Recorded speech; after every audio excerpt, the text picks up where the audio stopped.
Hello and welcome to the Whisky.com news on the 7th of November 2018. And we have a number of very interesting news.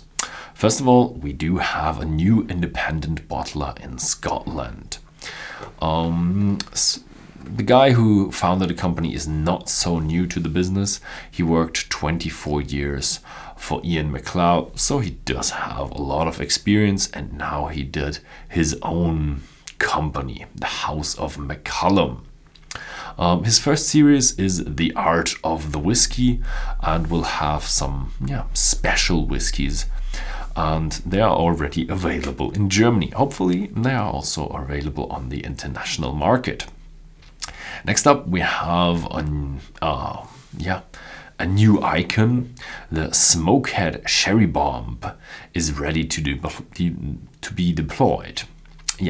It's going to be limited with 18,000 bottles. It's going to be heavily peated and with heavy sherry influence. It's going to be matured only in ex-Oloroso sherry casks with a strength of 48% ABV in the bottle. I'm not sure if they may be out already on the market in Great Britain, but the international markets should follow mid-November, and maybe some markets will follow end November. So this is going to be a very intense, interesting whiskey, and hopefully I will get that on my cask as well. Then we have a new plan for a whiskey distillery, like we have every week.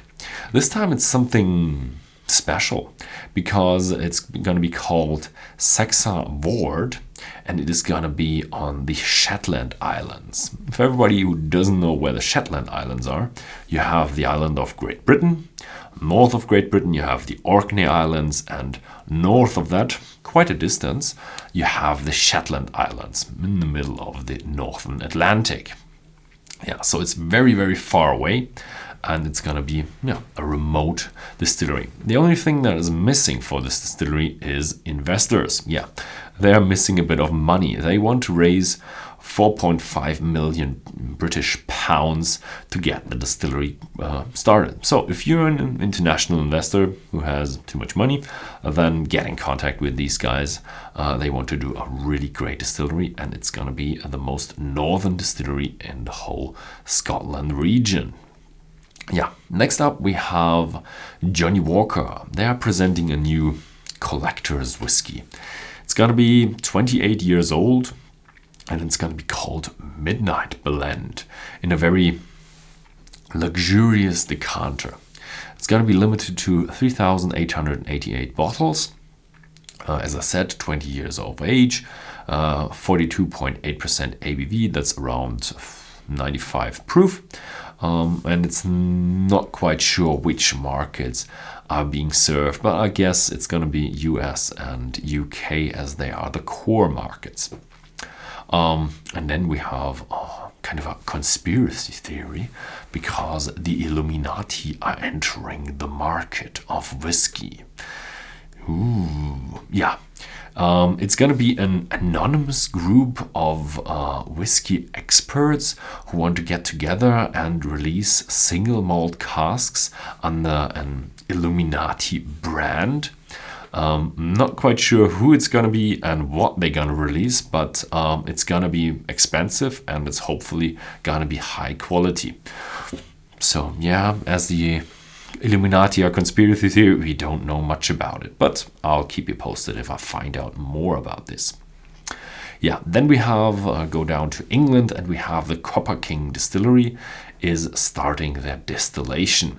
You used to do gin, now they do whiskey as well, and they also have a cask program. So if you want to have your own 100-liter ex-bourbon barrel cask from the Copper King Distillery, then you can actually go to their website and get one of these casks as a cask program.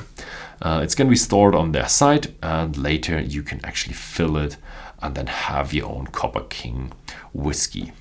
Nice. Let's go over the pond and let's have a look at Kentucky. Because the Woodford Reserve distillery, one of the few distilleries in Kentucky that does pot still whiskey. They are kind of built a bit after the image of Auchentoshan. And yeah, they are releasing a new Kentucky straight malt whiskey. It's not going to be a single malt whiskey, it's going to be a malt whiskey. That means 51% malted barley, 47% corn, 2% rye, and it's going to be matured in fresh, charred American oak bourbon barrels. So yeah, that's kind of tradition to store it in fresh casks over there. It's going to have 45.2% ABV. That's about 90 proof, and I guess it's going to be pretty good because I had the single malt and I really like it. Yeah. So much we don't have that many news from America. Let's go to the international markets. We have the Mackmyra here, one of the example bottles, and they want to make an intelligent bottle. It's going to get an NFC chip, a near field communication chip on the neck of the bottle, and it's going to be a very, very thin one, so you can't even see that, but you can take your smartphone, your mobile phone, and you put it over it, and if you have NFC activated, it's going to send a link to your mobile phone and going to show you some information what is inside that bottle. What they're going to show and how they're going to do it, not quite sure yet, but they say they want to supply some stats and they want to connect it to some social media campaigns. Yeah, let's have a look. Maybe that's going to be the next thing for the whiskey business, but I'm not quite sure about it. When we go look at Canada, Canada has a new whiskey. It's called the Bearface Triple Oak Whiskey. It's going to be a single grain whiskey, and it's going to be matured in ex-bourbon barrels for 7 years. Then we have French oak casks, and also we have a finish in Hungarian casks. Something really special about it. It's going to be 42.5% ABV, and unfortunately, it's still just available in Canada, but it will be available for the international markets very soon. Yeah, so much for the news today. There were quite some interesting news. Thank you very much for watching. If you found this video interesting, then please give us a thumbs up and see you next time.